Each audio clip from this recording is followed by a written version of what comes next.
Oi, eu sou artista, tenho um ateliê aqui em Bauru, onde eu produzo minhas peças. Como artista visual, atuo principalmente com argila, na construção de pequenos seres, bonecas de cerâmica. Meu ateliê se chama Sexta-feira, um nome artístico que eu usei durante um tempo no começo da carreira. Realizo também videoartes, performances artísticas e ritualísticas com o barro. Já participei de exposições por todo o Brasil, tanto coletivas como individuais, em espaços como a Casa de Vidro Lina Bobardi, na Pinacoteca de São Bernardo. Sou pesquisadora das relações entre cerâmica e identidade negra. A minha tese de doutorado discute ancestralidade negra na cerâmica contemporânea. Atuo também como professora de cerâmica no curso de Artes Visuais da Unesp de Bauru. A cerâmica nasceu quando o homem começou a utilizar-se do barro endurecido pelo fogo, sendo o fogo um ponto-chave aqui. A descoberta dessa tecnologia possibilitou facilitar muitos trabalhos. Desse processo de descoberta do endurecimento da argila, multiplicou-se a possibilidade de construção de peças para uso no cotidiano. As primeiras cerâmicas que se tem notícia são da pré-história, vasos de barro sem asa que tinham cor da argila natural ou eram enegrecidas pelos óxidos. A Vênus de Willendorf é uma das esculturas em cerâmica mais antigas, estimada como tendo feito há 28 mil anos antes de Cristo.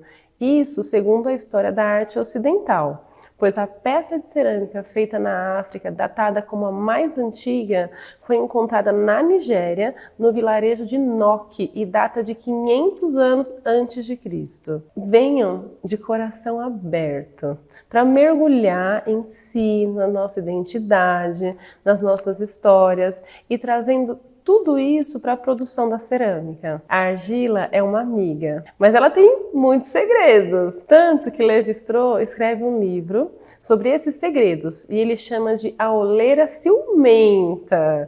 Assim, a minha dica é que você não desista. Tente várias vezes, devagar, colocando as técnicas em prática. Tenha certeza que vai dar certo. Fazer uma peça de cerâmica é uma forma de fazer coisas com as mãos, de relacionar com a vida, experiências, memórias, identidade em algo que vamos usar na nossa casa. É muito edificante usar um objeto construído pelas nossas próprias mãos. Construir algo que ganha corpo no mundo, no qual podemos falar da nossa identidade. A cerâmica entrou na minha vida sem pedir licença. Quando eu vi, eu já não conseguia mais sair do ateliê da faculdade. Estava apaixonada, tanto pelas esculturas como por qualquer peça feita de cerâmica. Seus acabamentos, os tipos de queima. Eu conheci a cerâmica durante a minha segunda graduação. Eu já era adulta, mas em 2015, quando a minha avó faleceu, eu fui para a Bahia visitar a cidade onde ela nasceu. E lá me levaram no sítio de uma tia. E para minha surpresa, havia argila nas terras do sítio. Eu passei uma tarde toda lá, experimentando daquela materialidade, num contato muito forte com a natureza. Tudo muito diferente das experiências que eu tinha de comprar argila ensacada lá na faculdade. Foi um grande reencontro com a minha ancestralidade. Saber que a argila, de alguma forma, já fazia parte da minha vida, mesmo antes de eu saber. A cerâmica produzida no Brasil possui muitas influências. Tivemos uma produção de santos feitas com barro, que utilizavam técnicas trazidas pelos portugueses. Também vem deles a predileção pelos azulejos, apesar de não terem sido eles que inventaram, mas sim os turcos. Essa técnica chega ao Brasil pela mão dos portugueses.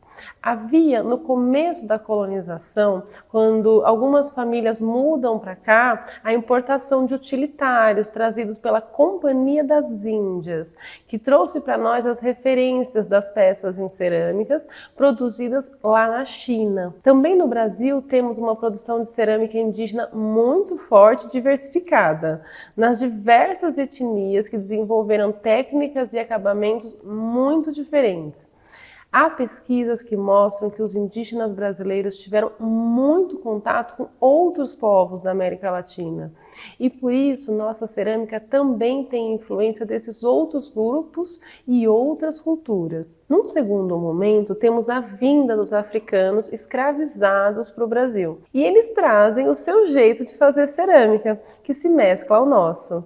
E mais recentemente tivemos uma segunda imigração japonesa na década de 70, que trouxe muitos ceramistas ao Brasil. O que os livros de história da arte falam muito pouco é sobre a cerâmica negra no Brasil. Vieram muitos povos da África que faziam cerâmica em seu território e aqui produziram também. Assim, temos também uma cerâmica produzida pelos escravizados em utilitários que usavam nas senzalas. Há uma produção de cerâmica crioula feita pelos povos negros já nascidos no Brasil e que também trazem nas suas peças uma estética que já dialoga com seu novo território, assim como as culturas encontradas aqui. Hoje temos duas vertentes de arte negra, a chamada arte popular, de uma cerâmica que é feita pelos interiores do Brasil, e uma outra cerâmica contemporânea afro-brasileira,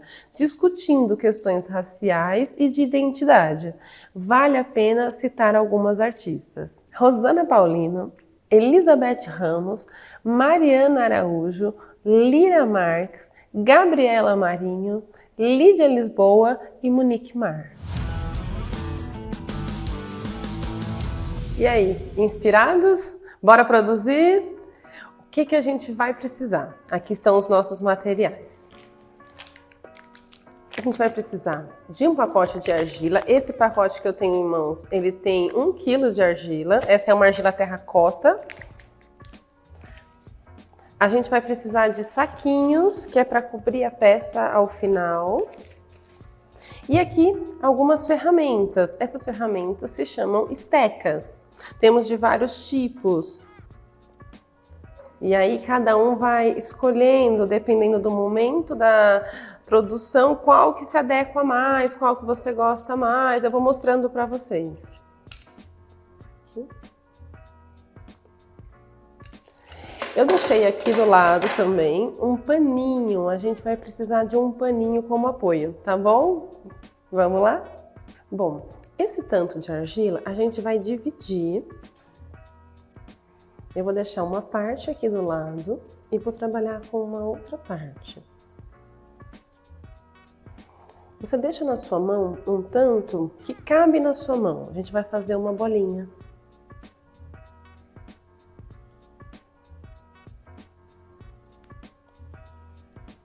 Uma bolinha que caiba na sua mão, tá bom? Não precisa ser exata, que a gente vai ter tempo para mexer nela.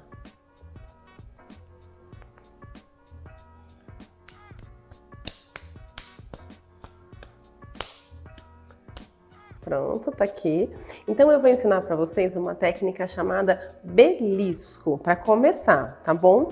Então a gente vai usar o nosso dedo, nosso polegar da outra mão, e aqui, essa mão ela vai dar segurança para nossa peça, ela dá firmeza, tá? E aí a gente vai fazer assim. A gente começa a abrir o pote.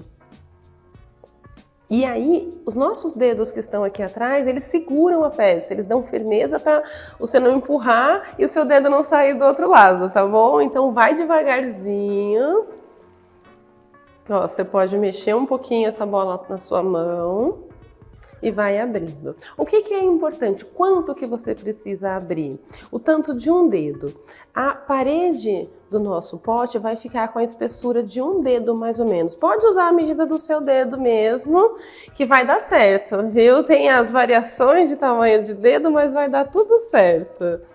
E lá no fundo da peça a mesma coisa. A peça inteira tem que ter a espessura de um dedo, tá bom? Vamos lá.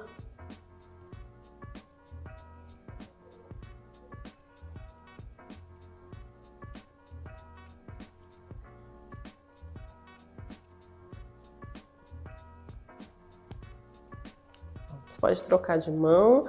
E aí, ó, eu vou usando os meus dedos para abrir e o meu outro dedo aqui atrás para segurar. para não deixar abrir demais. Depois de um determinado momento que a peça já está aberta, a gente pode colocar a peça na mesa. A gente coloca aqui até para ela assentar e ganhar essa bundinha da peça. A gente chama de bundinha da peça, que é onde ela vai assentar na mesa. E aí sim, aí a gente começa a dar o acabamento. Agora você coloca todo o seu charme, toda a estética que você gostaria aí na sua peça. Lembra de manter a mesma espessura. Vai dando, principalmente no fundo, mas não deixa o fundo ficar muito fino. Pensa assim, se a peça fica muito fina, ela tende a rachar. Às vezes a gente acha muito bonito, né? Mas espera, depois que você tiver assim uns 10 anos como ceramista, aí você começa a fazer as peças mais fininhas. Nesse primeiro momento, vamos começar com a peça na espessura de um dedo, que é para garantir que ela não vai rachar, tá bom?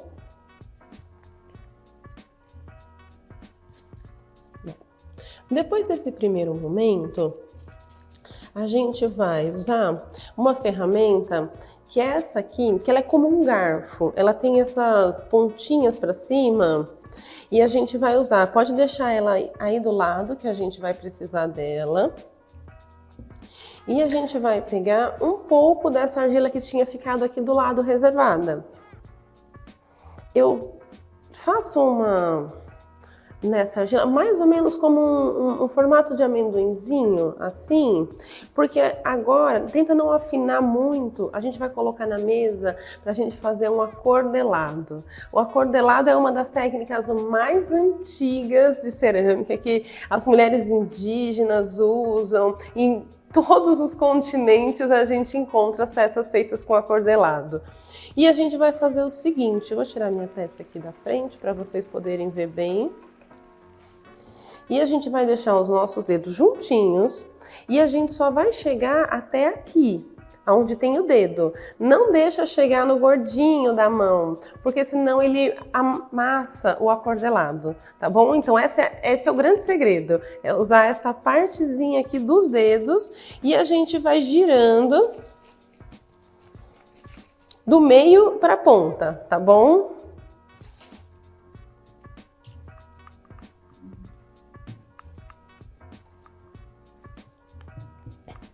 Lembra de deixar o seu acordelado mais ou menos da espessura de um dedo também, porque ele já vai ficar pronto da espessura do seu pote.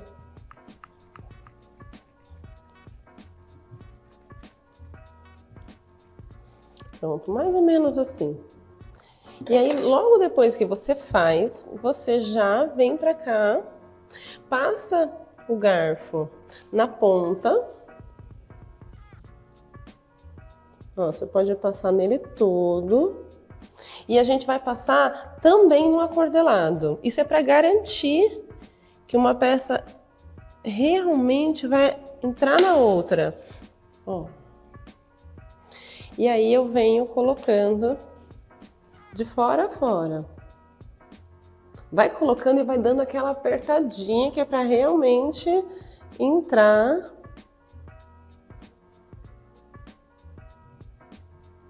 Quando eu chegar aqui na ponta, vocês vão ver que vai sobrar um pedacinho, você coloca por cima e corta.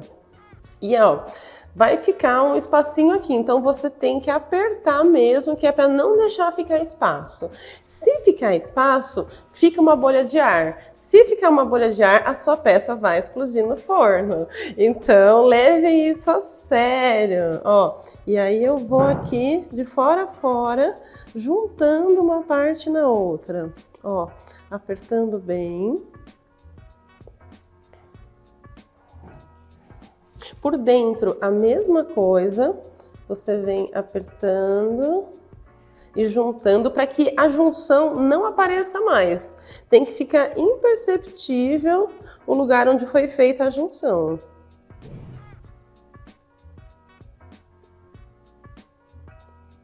Com delicadeza, que é para não afundar muito, não apertar, não deixar nenhuma parte muito fina. O que acontece? Se uma parte da sua peça ficar muito fina, na hora que ela começa a secar, ela começa a repuxar e aí faz uma rachadura. Então a gente tem que tomar esse cuidado. Eu vou fazer mais um acordelado, que é para nossa peça ficar um pouquinho maior. Mais um. Eu vou colocar ele agora um pouquinho mais na ponta, que é para o meu pote ficar um pouco mais aberto. Se você quiser que seu pote fique um pouco mais fechado, você pode colocar ele um pouquinho mais na parte de dentro.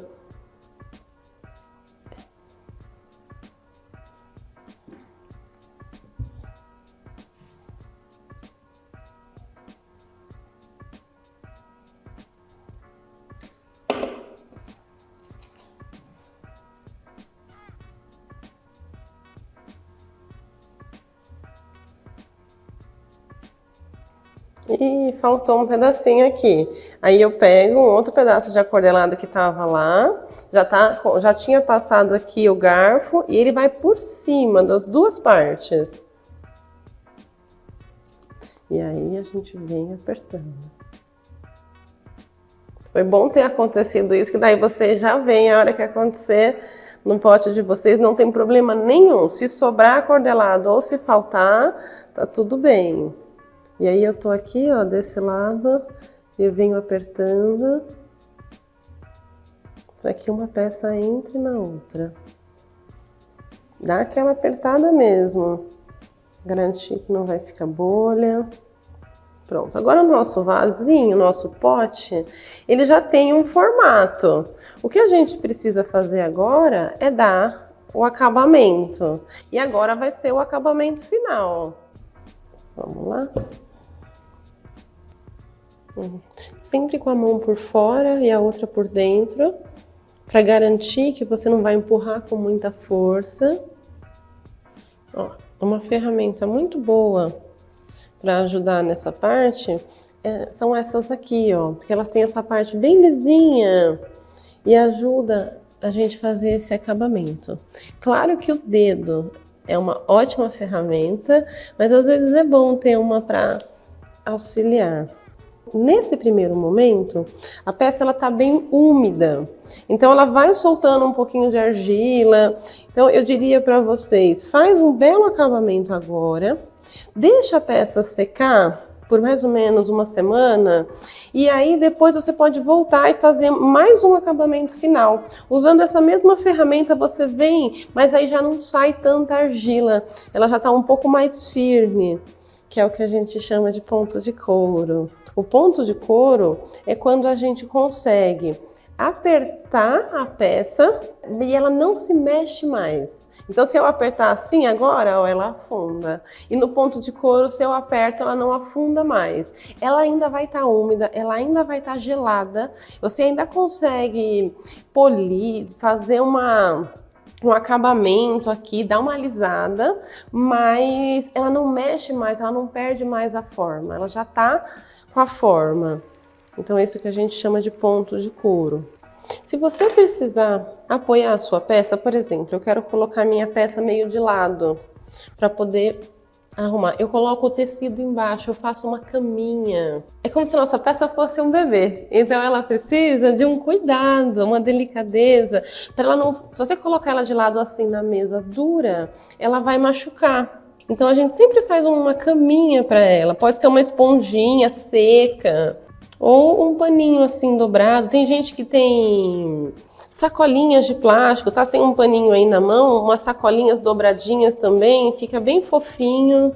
A peça não precisa ser bem lisinha, aí vai depender do acabamento, da estética que cada um gosta.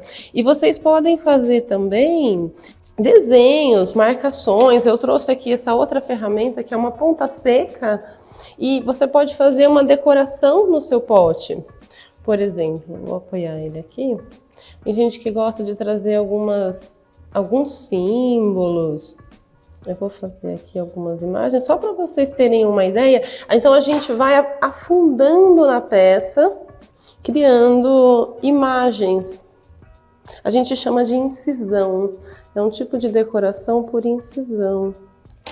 Então aqui eu fiz uma pequena decoração Depois você pode vir dando um acabamentozinho. Aqui não ficou muito bom. Nossa, levantou um pouquinho de argila. Aí você vem tirando, vem fazendo o acabamento com calma. E agora é só ter paciência. A minha peça tá pronta. E quando a minha peça vai secar, eu gosto de falar que tem uma coisa que chama gravidade. O que pode acontecer? Da peça querer cair. A hora que ela tá muito molhada e mole, ela pode querer despencar enquanto ela tá secando depois. Então, eu falei para vocês guardarem um tecido aí, porque a gente vai precisar... eu coloco ele enroladinho assim e eu vou fazer um apoio do ladinho, como se fosse um bercinho. Você pode até dar uma enroladinha assim no tecido, não precisa ficar duro, enrijecido, não, é meio frouxo. Não é para ele apertar a peça, é só para ele ser um apoio. Então, sempre que eu faço um pote, se o seu pote for maior, aí você usa um tecido grande, então é importante ter esse apoio, porque se a peça quiser desmoronar, ela tem um apoio aqui. Não precisa umedecer o pano, porque aqui a peça vai secar, a gente espera que ela seque, tá bom? Se a gente fosse continuar trabalhando na peça, aí a gente umedeceria, mas se não, pode ser um pano seco mesmo. E aí, para deixar essa peça secar, lembra daqueles saquinhos que eu tinha falado para vocês? É muito importante sempre deixar a peça secar dentro do saquinho. Então você vai escolher um lugar aí que não bata sol, que não bata vento. Lembra do que eu falei, a peça ela é um bebezinho, então a gente tem que tomar muito cuidado com ela. Ela não pode tomar vento, ela não pode tomar sol. E a gente vai deixar ela secar dentro do saquinho, pelo menos na primeira semana, até ela ficar em ponto de couro, que é para ela não correr risco de craquelar ou de fazer pequenas rachaduras. Eu não preciso fechar o saquinho embaixo, o saquinho não precisa grudar na peça, ele vai ficar assim, soltinho em cima da peça, como uma cúpula protegendo a peça. Depois de uma semana a gente tira, tá bom? Então é isso, gente. Obrigada! Olá, eu sou Edna e este vídeo que acabou de assistir faz parte do programa Artium Educativo. Este programa visa a formação de professoras e educadores sobre arte e educação. Ele é gratuito, sem fins lucrativos, e se você tiver alguma sugestão ou crítica ou dúvida, nos envie nos comentários. Compartilhe e eu agradeço a sua participação.